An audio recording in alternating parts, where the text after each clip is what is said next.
Hi, and welcome to Brain Bites. Today's topic is directly connected to your health, lifestyle, and everyday choices. We're looking at something you probably use in your kitchen every single day, right? Refined cooking oil. But have you ever actually stopped to think about how it's made?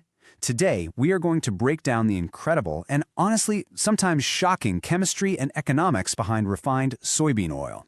It's this wild journey that connects your everyday frying pan to petroleum refineries, heavy chemical washes, and a massive hidden economy. Okay, let's dive right into this with a massive mathematical paradox. Imagine you go out and buy 1 kilogram of raw soybeans. The market rate is roughly, say, 60 rupees per kilo. Now, biologically speaking, soybeans only contain about 18 to 20% oil. That means from your entire kilo of beans, you're only extracting about 180 grams of oil. So here's the puzzle. If a mere 180 grams of raw oil cost you 60 rupees just in raw materials, how in the world can an entire 1-liter pouch of refined oil be sold at the grocery store for just 100 rupees? So you have to ask yourself, how is this economically possible? The math just completely falls apart, doesn't it? If you scaled up that raw material cost, a full liter should cost significantly more than 100 rupees. To solve this mystery, we can't just look at a spreadsheet. The real answer is completely hidden within the intense chemical journey the oil takes from the factory floor all the way to your grocery store shelf. Let's trace it. Section 1. Factory testing and the petroleum connection. When a farmer sells soybeans at the market, they get shipped in bulk to these massive processing factories. But they don't just dump them straight into a machine. No, the journey actually starts with strict factory testing. They check the moisture levels to see exactly how much water is inside. They test for foreign materials, dirt, metals, that kind of thing. They check for damaged beans. But most importantly, they verify that the batch meets that strict minimum of 18% oil content.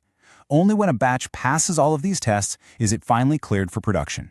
Now, historically, oil was extracted using a traditional mechanical crushing method. You'd literally just crush the seeds under heavy physical pressure to squeeze the oil out. But this old method had some serious issues. First off, it only yielded about 13% oil, so you're leaving a lot of valuable product behind. Second, it often left this really pungent smell behind, mostly due to naturally occurring sulfur compounds that would literally burn your eyes. So modern factories needed a way to extract more oil and do it way more efficiently. And the solution they found came from a really unlikely place: chemistry. The key to modern extraction is a very specific chemical called hexane. Chemists realized they could borrow a solvent derived directly from petroleum refineries. Yeah, petroleum. Hexane is a 6-carbon solvent that is just incredibly effective at dissolving oils. So, instead of just mechanically crushing the soybeans, modern factories crush them and then mix them with hexane. This petroleum-derived solvent acts like a giant chemical sponge. It dissolves and extracts absolutely every single drop of oil from the bean. This is what we call the solvent extraction method. Section 2. Removing gums and acids. So, once the hexane has done its job and is safely separated out, you're left with raw oil.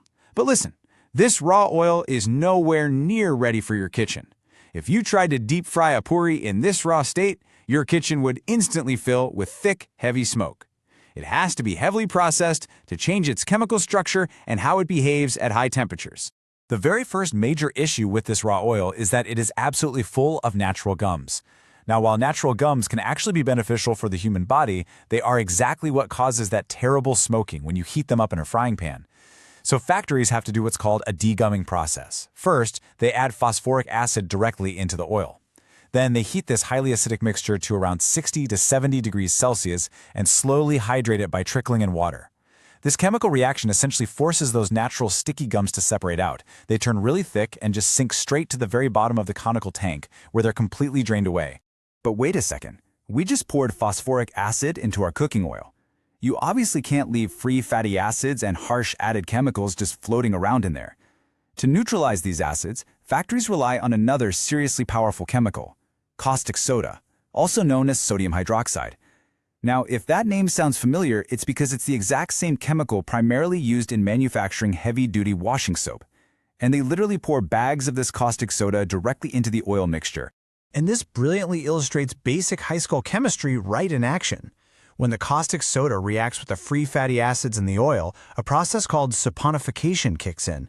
Literal soap is created right inside the oil mixture. Because it's heavy, this soap stock sinks right beneath the neutralized oil. Then, the factory just drains away the soap from the bottom, leaving a neutralized, acid-free oil behind. Crazy, right? Section 3. Bleaching and deodorizing reality. Let's move on to this next phase, which is really all about aesthetics. You see, this natural oil still has a color that comes from the soybeans, and that color can fluctuate wildly from batch to batch. But consumers, we expect our cooking oil to look exactly the same every single time we buy it, crystal clear and uniformly yellow. Any change in color makes people instantly suspicious. So the factory basically has to completely strip away its natural state. They do this through a massive bleaching process. But they don't use liquid chemical bleach like you'd use on your laundry. Instead, they mix in agents like multani mitti, which you might know as fuller's earth, along with chalk and activated carbon, which is essentially just finely crushed coal. This earthy, powdery mixture is dumped right into the oil, heated up, and aggressively agitated inside a vacuum chamber. These powders absorb all the natural pigments, completely bleaching away the natural color of the oil. Alright, so the oil is now totally clear, but it still smells. It smells like soybeans, and honestly, it smells like all the heavy chemical processing it just went through. To fix this, they run the oil through a massive deodorization machine. Inside a giant vacuum chamber, the oil is blasted with high-pressure steam at a staggering 200 degrees Celsius. As the oil basically boils under these extreme conditions, the steam physically carries away all those volatile compounds that cause any natural smells and tastes. And that brings us to the very end of the chemical refining journey. The end result is a liquid that literally has no smell, no taste, and zero natural color. It is entirely a blank canvas. From here, depending on the specific brand and FSSI regulations, factories can mix in approved colors or subtle flavors, package it up in those familiar shiny pouches, and ship it out to your local grocery store. Section 4. The secret byproduct economy. Okay, so we've walked through the intense chemistry of it all. Now, let's pivot back to our opening mystery. How on earth does all of this heavy industrial processing result in an end product that costs only 100 rupees per liter?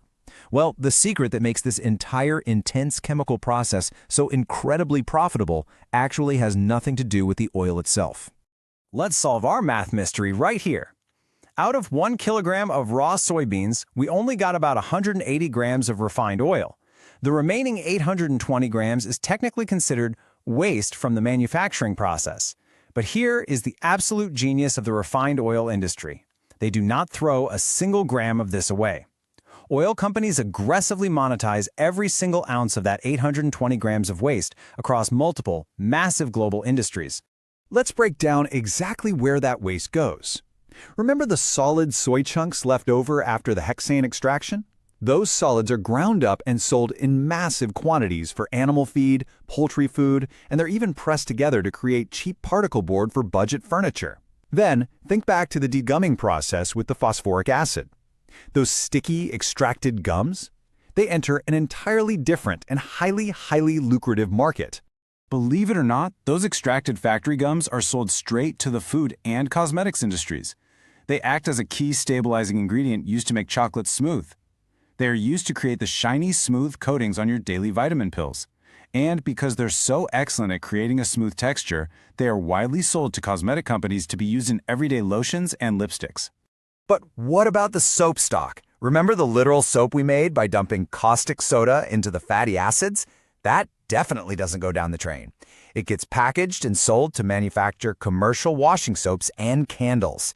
And the bleaching waste? All that used multani mitti and crushed coal that's now completely soaked in impurities is bundled up and sold off as a binding agent for road construction and brick manufacturing. Now this one will truly blow your mind. Remember the deodorization process? Blasting the oil with 200 degrees steam to boil off the terrible smells? Well, they don't just vent that smelly steam into the air. No way.